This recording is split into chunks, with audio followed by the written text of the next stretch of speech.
Costanza Barbieri, my colleague Costanza Barbieri, which has been the curator for the first Sebastiano del Piombo exhibition in Viterbo at the Museo Civico in 2004, and academic consultant for the exhibition again of Sebastiano del Piombo and Michelangelo in the National Gallery in London in 2017. She's currently planning the exhibition Raphael and the Antique in the Villa Farnesina at Accademia dei Lincei in Rome, due to happen in the spring in 2023. She has two PhDs in art history, one from the University of Rome La Sapienza and the other from Rutgers, the State University of New Jersey. And she's author of about 80 scientific publications, focusing mainly on Venetian art, problems of visual culture in the Renaissance, and gender issues. So I give the floor to Costanza. Thank you very much, Costanza. Thank you very much, Franco. And the topic of my talk is the PhD, started in exactly here in the Accademia di Belle Arti di Roma in 1891. Was called no Accademia di Belle Arti, but Royal Institute of Fine Arts. So I will introduce some general aspects, and then I will discuss this interesting story of the past, which happens to be very present, very modern. For the Academy of Rome in particular, and for the higher artistic education in general, the occasion of this conference dedicated to artistic research is a formidable opportunity to take stock of the current situation in Europe and Italy, focusing on the third cycle. We are moving in this direction thanks to the strong will of the Rector of the Academy, Cecilia Casorati, and the President, Giuseppe Soriero, and thanks to the support of other institutions such as ANVUR and ANVUR, with President Antonio Uricchio, Marilena Magnaci, Cecilia Bibò, and Giuseppe Carci, whom I thank for their generous availability. Moreover, I would like to thank the European partners. Attention, because it's moving. No, we have to go back.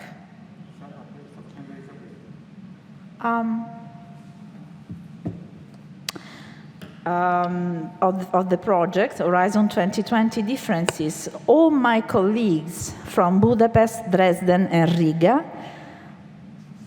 for the unique opportunity we had in comparing and contrasting the various systems of artistic education.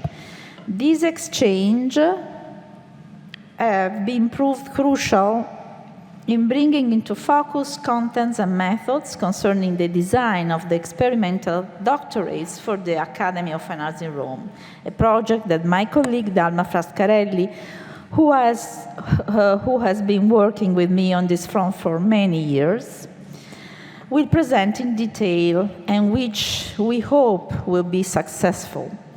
Meanwhile, according to our European project, we tried to reach new goals, broadening our scope and building bridges with other institutions. One of them is the project between the Academy of Fine Arts in Rome and the ENFN, the National Institute of Nuclear Physics, to promote a collaboration and experimentation between art and science, now in progress. We are in a phase in which new technologies, science, and creativity are increasingly interconnected, a fact reflected by the blossoming throughout Europe of countless third-cycle courses in the field of art and new technologies. Miriana Pistillo and Danielle Maté, researchers at the Academies of Rome and Budapest, taking part in the project, will shortly illustrate the ever-widening panorama of third-cycle training in the arts in Europe, where only a few countries still remain cut off. Many artists and scholars dedicated themselves in recent years to opening artistic research to our societies and establishing open access platforms that are both repositories and working tools, such as the research catalog. Some internationally active institutions, such as ELIA, the European Network in Higher Art Education, and EQ Art, we have just heard about it, have discussed and reworked the Frascati Manual in the light of an innovative vision of art, not only as an individual expression, limited to the sensitivity of the individual, but as a generator of knowledge and new contents, culturally and socially relevant, both individual and collective. The Creator Doctus, a title proposed for the third cycle in arts education, we saw the many possible opportunities and different avenues, is as a result of a survey conducted by several institutions, claims a new approach to methods and content and represents a stimulus for all institutions of higher art education.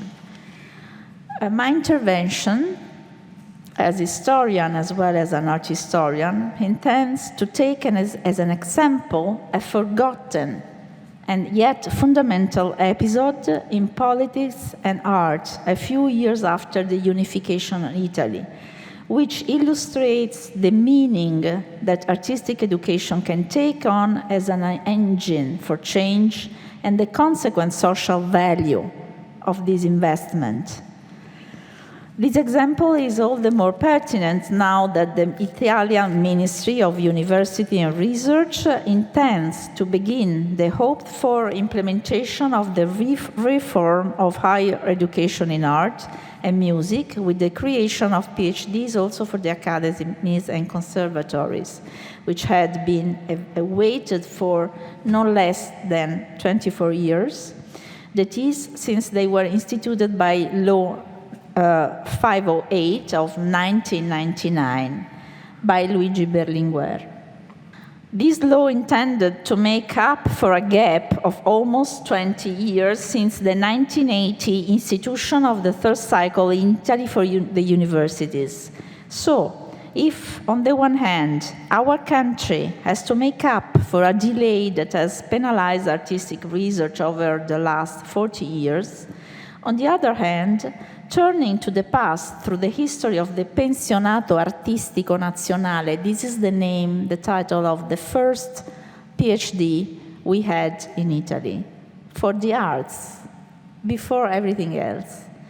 The Pensionato Artistico Nazionale, that is national artistic grant, can help recover a right that the newborn Italian state had recognized since 1891 for artistic education, only dismissed after the Second World War in 1939.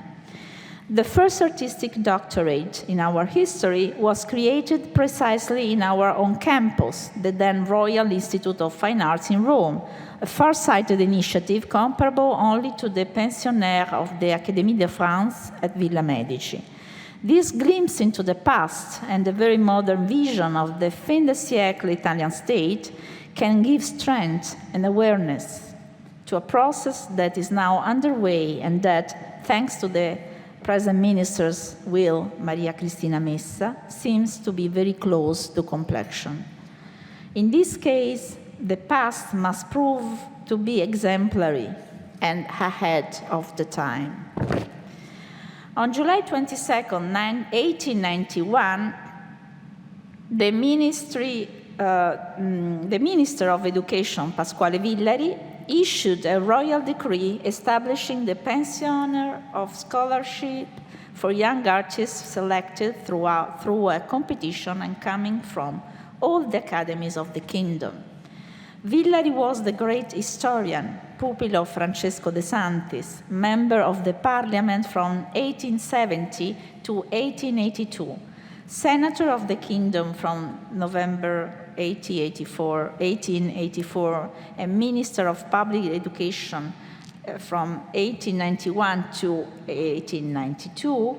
He was responsible for very important measures It was during his ministry that the regional offices for the conservation of monuments, now the Soprintendenze, were issued, fundamental institution for the protection of works of art on the territory still today. The candidates for the Artistic National PhD, already graduated from Italian academies, were elected to enjoy a 4-year period during which they were housed at the Royal Institute of Fine Arts in Rome.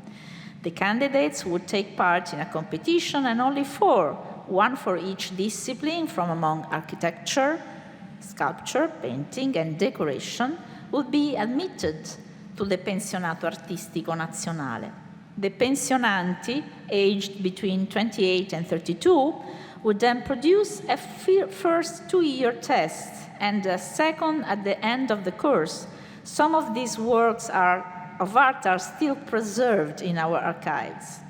The Academy has an important collection of architectural drawings of the winners of the Pensionato Artistico, and their final works have been recently catalogued, exhibited, and published, as we shall see. The direction of the Pensionato was entrusted to the Royal Institute of Fine Arts, to a higher council of the Italian academies in general, and to a ministerial body of renowned professors. This committee elected the winners and monitored their performance, supervising their work as in a modern PhD. There were neither courses nor obligation, but it was conceived as a period of research without economic nagging, with the aim of training artists to a higher degree than normal academic education. I jump this part, we have not so much time. Rome was an obligatory choice as the capital of the kingdom, even though it had not been a center of artistic production for a long time.